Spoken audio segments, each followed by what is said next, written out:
is this for a publication? Yes. This is for publication, probably in the European Conservative. And also, I will try to send to other media in Spanish or Italian also. So, yeah. But mainly in English for the European Conservative, which, is based on Hungary. This media is from all Europe, as you know, but it's based on Hungary. So, amazing. Okay. I will send you all the links when it is published, and I will mention you in any link. The point is, what is going on. Okay, there is like a revolution in Iran in the last years, but this time it looks like, for the size of the huge amount of people in the street, it looks like I think it's the most strong movement. It looks like it is the bigger protest during all the time of the Ayatollah's regime. Yes. Yeah. Yes. Yeah. Okay. Yeah. So this is by far the biggest we have ever seen, and also the greatest massacre that we have ever seen of Iranians. It's not.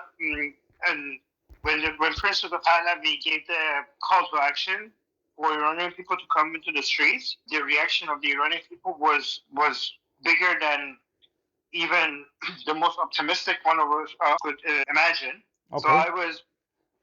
So for a couple of years, I've been very, very optimistic about Prince Reza Pahlavi's base and popularity in Iran. But even though I was very optimistic, I could have not imagined this response to his call to action. Okay. Everybody was shocked. The Iranian people themselves were shocked. The number of people that responded to his call to action was in the millions. And when people came out into the streets and saw how many other people have responded yes to his call to action, everybody the love that they had for each other, the amount of encouragement that they felt, the number of people who were inspired, it was like nothing else. I think even the prince was shocked by how many people came out in response. And I think more than anyone else, I think the government, the regime, the Islamic regime was also shocked about. Nobody saw that coming. It was the greatest uprising against the Islamic Republic we have ever seen. And this is why the regime responded in the way it did, because they were shocked, they were not prepared, and that's why they responded in a level of brutality and cruelty that we have never seen before. This is the way that they're killing Iranians in the streets right now. Is even though the Islamic regime is a criminal regime and has committed many crimes, even for their standards, this is on a much higher level. They're using machine guns designed for war to shoot directly into the crowds of people indiscriminately without actually targeting anybody. It's absolutely insane. They use snipers as well, not just machine guns. They send fake protesters into the middle of the protest, and then all of a sudden they start stabbing the people around them. Sometimes they send fake protesters into the protest from behind, and then all of a sudden they start shooting people.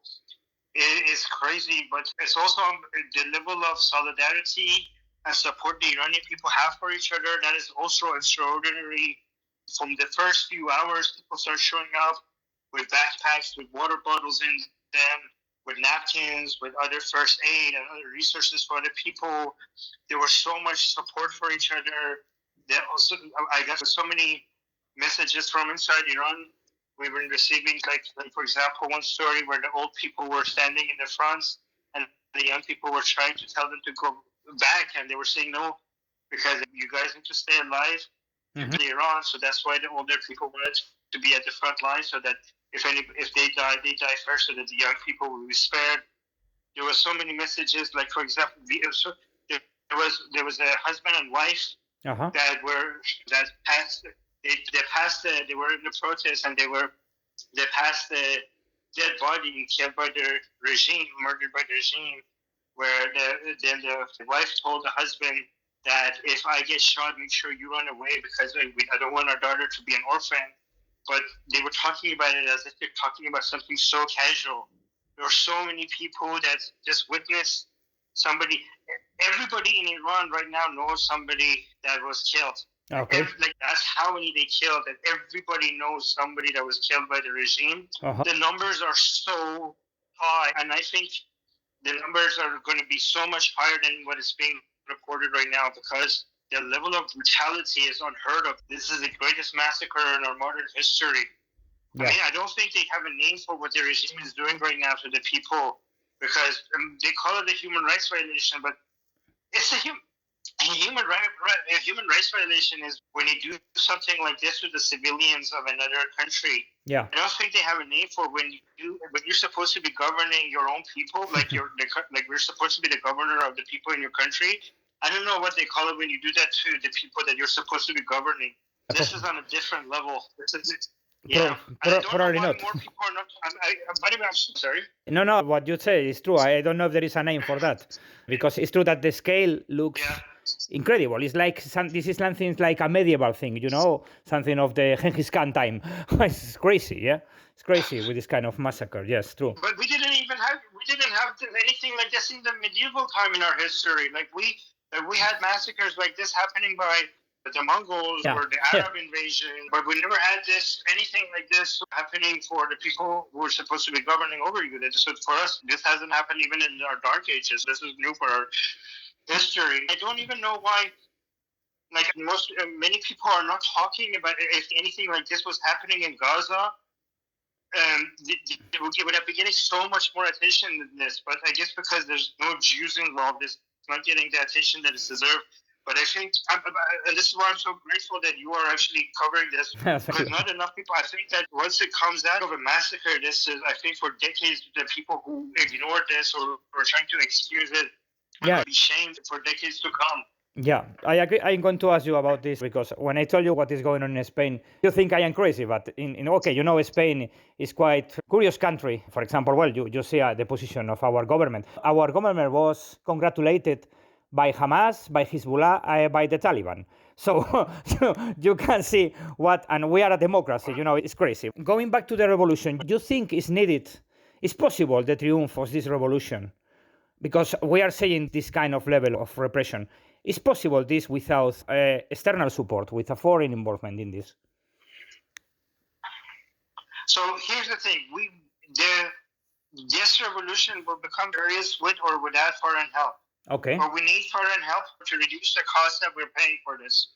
Right? The Islamic Republic is so hated by the Iranian people, and given the cost that we have already paid, a lot of people think that the number of people that the regime killed might end the revolution. Yeah. All right, but it's the other way around. It's only going to make people angrier, and I think the regime, by the number of people they have killed, they have guaranteed their own end. So the reason why a lot of Iranians, but want help from the United States and Israel, and by the way, this is now, I think the vast majority of the Iranian people wants this. If anybody says otherwise, that the Iranian people don't want intervention from the United States or Israel, tell them to shut up, and they don't have any idea what they're talking about. I mean, I don't know if I can swear here, but tell them to shut the fuck up. They have no idea what they're talking about. The Iranian people are paying such a heavy price, and even the minority of people who were against foreign intervention, they're now begging for it, and they all want it. And they now will be cursing anybody that suggests anything against it. I'm not saying we need foreign intervention to be successful, because I know that the regime, the Islamic Republic, will fall one way or another, and the Iranian people will end this regime. And this revolution will be the revolution of the Iranian people. However, what the United States and Israel could do is they could help reduce the cost. Because the cost is so high. With the help of the United States and Israel, we could end the Islamic Republic faster and help less Iranians suffer the consequences of this revolution lasting longer. And this is why anybody who is against foreign intervention has blood on their hand, because they're going to cause the price that the Iranian people are paying to become much higher. Yeah, go on. I understand. But do you think, because we have the 12-day war, and were clearly defeated by Israel. But it looks like Americans didn't want the war to go, more attacks. So it stops in that moment. Many people says, okay, that was a weak moment also for the regime. But okay, I think we agree that the last years have been weak for the regime. But okay, this was like a special moment. And now Trump, one day he says he's going to support the next day he says Trump is, sometimes you get crazy listening to him. But do you think they will finally do this? They will help the Iranians to reduce the cost of this revolution, to help also to get a stable situation. How do you see it? Right. So, in regards to the 12-day war, I just have to say that all the news about rally around the flag effect is fake. The Iranian people were celebrating every single IRGC commander that was taken out by Israel. The Iranian people were celebrating that, and they were thanking Israel for helping out take out their murderers. Mm-hmm. The rally around the flag effect that the mainstream media was reporting on was like Islamic Republic propaganda. And anybody who echoed that was basically taking advantage of the fact that Iranians inside Iran who love and support Israel were not able to speak out because the government was hunting them down. And the government was amplifying just a few people who were saying, like, oh, I was for regime change, but I'm not anymore. To say, oh, look, you shouldn't attack us because it has a rally around the flag effect. The only flag that the Iranian people are rallying around is the lion and sun flag of the true flag of Iran, which is the lion and sun flag. Nobody is rallying around the Islamic Republic terroristic flag.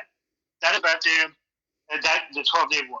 With regards to whether or not Trump will help, so based on everything, it seems that the reason why Trump originally had an attack planned a few days ago, that was canceled because Israel asked for a delay. And again, the mainstream media reported that without actually giving the full context. Okay. And it was making so many people angry at Israel. Netanyahu promised the Iranian people that when they start the revolution, they will be there and they will be helping them. So because they didn't report the news accurately or in full context, a lot of people were suggesting that Netanyahu has betrayed the Iranian people because Trump was about to attack, but then Israel stopped Trump from actually carrying out the attack. But if you actually look at the context and exactly what happened, was Netanyahu Israel basically convinced Trump that the scale of the attack that they had planned was not good enough. And also that Israel was not ready to defend itself because during the 12-day war, a lot of the missiles were stopped with United States support. And a lot of the military assets of the United States right now is not around the Middle East to be able to protect Israel as well. Apparently the attack that they're planning right now is going to be on a different level. This is based on what the analysts are saying and all the reports that are coming out at the moment, that Netanyahu and Trump are planning a much bigger attack. That's what other experts are saying. I'm not saying they're 100% sure on that. Mm-hmm. And just yesterday, we got a report that Netanyahu and Trump had been meeting twice in 48 hours. And given that not that much is happening in Lebanon or in Gaza, the only thing that they could be, like what a lot of people are saying, that the main thing that they must be talking about is coordinating the attack that is about to happen. And, the USS Abraham and Lincoln and carrier strike is underway right now from the Pacific to Oman Sea. And then we also have another carrier strike group in the Mediterranean. And I think a third one might be joining them as well. And everything basically points out to them getting ready. The reason for the delay is that they're getting ready for a much bigger attack that is designed for regime change, not just a symbolic strike that is not going to make much of a difference. Okay. That's the reason for the delay. Okay, I understand. The reason why I was saying that Israel, during the 12-day war, the reason why I mentioned that the United States was involved with stopping a lot of the missiles is because Israel, because of the scale of the attack that is coming, Israel needs to make sure that is able to defend itself, because the Islamic Republic is going to throw everything and anything it has towards Israel and U.S. bases and other allies of the United States in the region. And because Israel needed more time, not just to be able to make sure that the attack is on a higher scale, but also so that the U.S. assets are in the region so that Israel could be properly defended from retaliation. Okay, I understand. I know also that Khamenei made threats that they will attack the United States in the Middle East, yes. Well, coming to the point we mentioned before, the whitewash in the West, you are living in Canada, so I think how is the situation there? But I have seen in many, at least in Spain and also in some places in Europe, I am saying that a lot of people is, there is always the typical discourse against American imperialism. For example, in Spain, feminists, more radical feminists in Spain, they are supporting the regime in Iran, which for me is crazy because they are against the Americans and Israel and all these kind of things. So why do you think there is so many, useful idiots, like they were called, some of them are propagandists, but why do you think there is so many people does not understand what the situation really is, and they are trying to excuse the Ayatollah's regime? So what do you think about this, or what are you seeing there in Canada? Yeah, I mean, I think they completely understand what's happening, and we Iranians are very familiar with the unity between the left and Islam, because that's how we lost our country. And what's happening in Europe and Canada is, for us Iranians, is deja vu, because what we're witnessing is happening to you is exactly how we lost Iran, right? And they share a common enemy, right? So again, when I say left, I'm talking about like the woke, and I'm talking about Marxists. I'm not talking about the center left, the leftists that believe in the classical liberal values. I'm not talking about them. I'm just talking about the woke people, which is basically a new version of Marxism, the culture form of Marxism anyways. Yes. True. But the point is that the Marxism, and also the new version of cultural Marxism, it has never been about improving people's lives. It's mostly a movement against the West, against all the forces of capitalism. So what usually happens, so we have, and Islam is also the same. A lot of people look at Islam as a religion, and I think if you just look at it as only as a religion, you don't understand what's happening. And if you understand, Islam is a world model. Islam is a world model, and the Marxists also have their own world model. And the current world model that is dominant around the world is the Western world model, is the classical liberal world model, is basically the modern Republican tradition, or what some people refer to as Enlightenment values. That is right now the dominant world model. Yeah. And Islam as a world model and Marxism as a world model is basically fighting against that. It's trying to dismantle the current world order as it is. And usually what happens is that the leftists, or like basically the Marxists or the woke, they try to they're good at politics, but they're really shit at violence, organizing. They're not good at fighting. So what happened in our country is happening in Europe as well. What they do is that originally they basically study a lot of theory, they study a lot of garbage books, and they become convinced that they have the right method. But then they start picking arms and they try to do terroristic activities, and they get crushed because they're not really good at it. And this is why the Islamic Revolution in 1979 originally started with Marxist terrorists. It's like a lot of people call it the Islamic Revolution, but it was a leftist Islamic Revolution. Eventually, it became an Islamic Revolution years after the 1979, because the Islamists usually eventually when they win, the Islamists start eliminating the leftists who actually helped them get into power. Yeah, it's always happened. This is also exactly what happened in Afghanistan. This is basically keep happening over and over again. So what they do is that at some point the leftists understand that they suck at actually providing doing any type of using force. So what they do is that they try to use the barbarians. They open the gates of the city gates to the barbarians, which is basically the Islamists, and they unite with the Islamists because they have the political skills, and the Islamists have the violence and the barbarism required to carry out their mission. In Iran, we had basically the leftists dominating the universities, and the Islamists were dominating the mosque network that they had all over the country, and they worked with each other to basically get rid of the Shah, and then that's how we lost our country. But eventually, when they got successful, they didn't share the power. The Islamists started. The leftists were cheering on the mullahs, hanging people, but then when they got rid of all the people that they wanted to hang from the Shah's regime, they started hanging the leftists that were actually cheering them on, hanging other people. So then the leftists were being hanged next. So, but now, when you're in Europe, the problem is that the classical liberal model is so effective. By the way, when I say liberal, I'm not talking about left. I'm talking about classical liberal values. Yeah. Yes, I understand. So the classical liberal values are so effective that over time, any society that abides by them becomes very, very rich and very, very powerful. And specifically, mostly the United States, When you become this powerful, you can also afford such powerful armies that nobody could actually defeat you in the battlefield. So the unity of the leftists and Islam had to come up with a new strategy to be able to take over. Because after a couple of years, they realized that they have no chance in the battlefield. They're basically facing the army of the United States, which has godlike powers. So there's no chance for them to be able to. The original method, the far right, the far left, and also Islam, all of them are together. These are the enemies of Western values, so classical liberal values. Originally, they wanted to defeat it in the battlefield, and between 1933 and 1953, it seemed like they were winning, because if you looked at the map of the world, the classical liberal values or the modern Republican tradition was almost gone. If you looked at the map, most of the world was either communist or Nazi or Japanese imperialist. So at that point, it seemed like this whole modern Republican tradition, it was just a fantasy that came out of the French Revolution and the American Revolution, and now its time is up.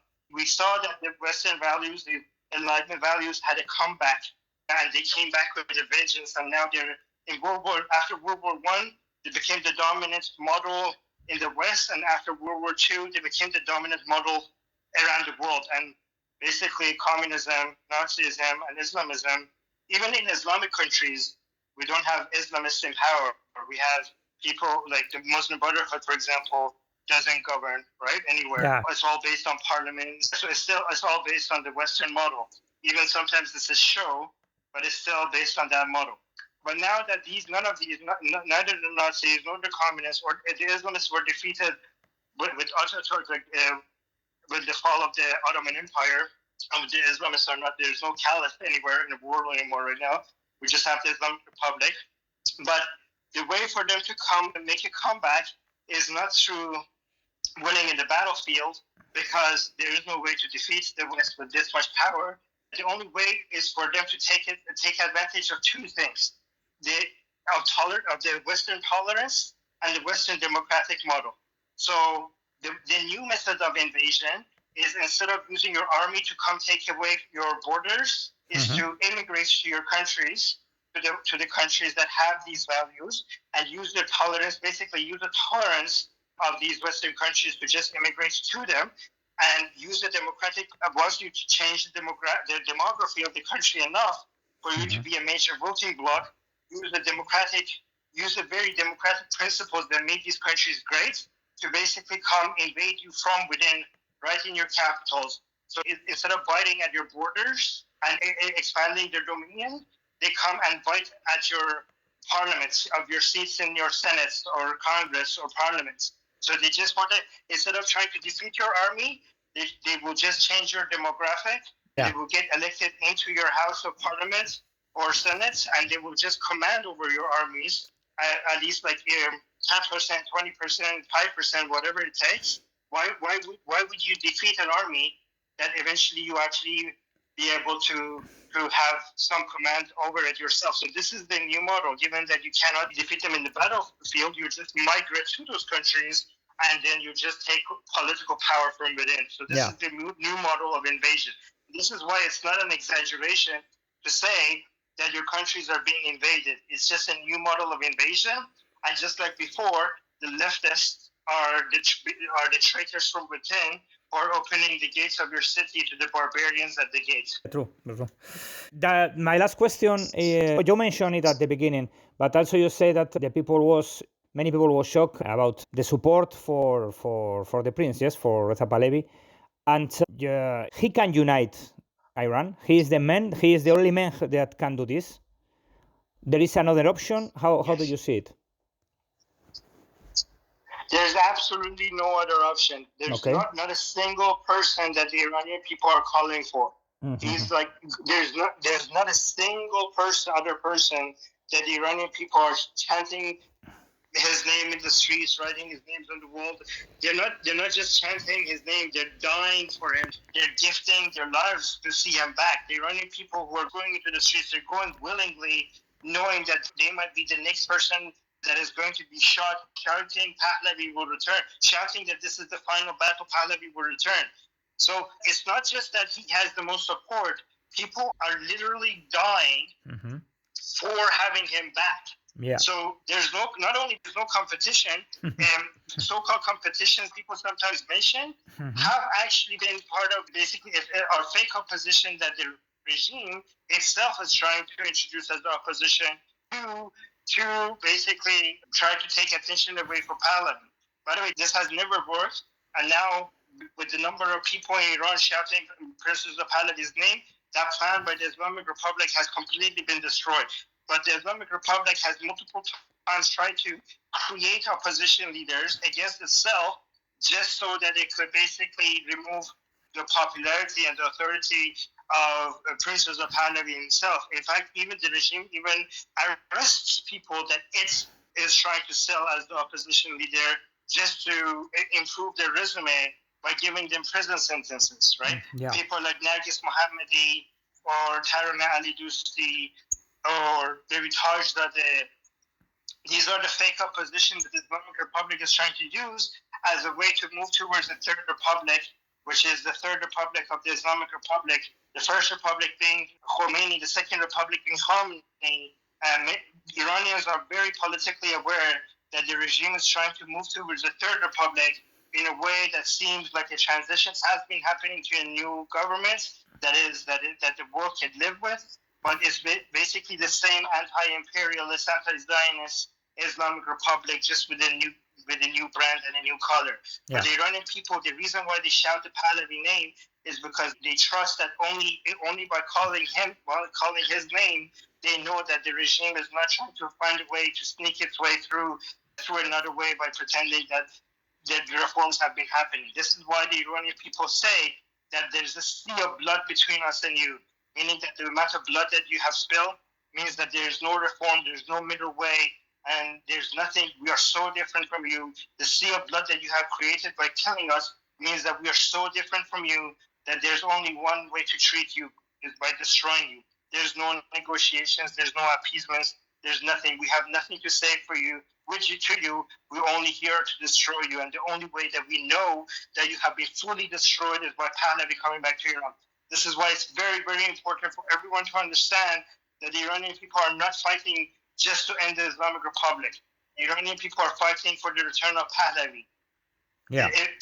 If Pahlavi is not back in Iran, the revolution has not been over. If Pahlavi is not back in Iran, another version of the Islamic Republic, an anti-imperialist, anti-Zionist, isolationist version of the Islamic Republic might come into power. So this is the difference between this wave of this revolution and everything that came before it. Previous waves of revolution, people were just fighting against the Islamic Republic.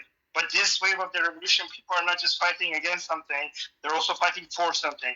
Fighting for is the return of Pahlavi back to home, back to Iran, back with his people.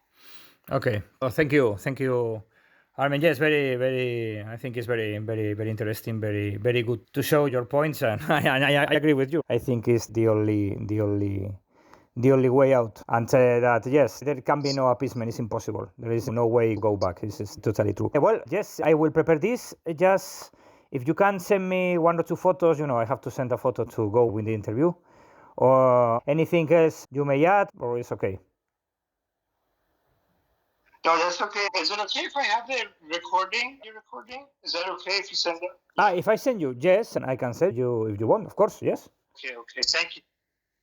I will share your publication with all my audience as well. Okay, thanks a lot. Okay, so I will work on it, I think, tomorrow morning. So hopefully this week it will be published. So yeah, I will move it as quick as fast as I can.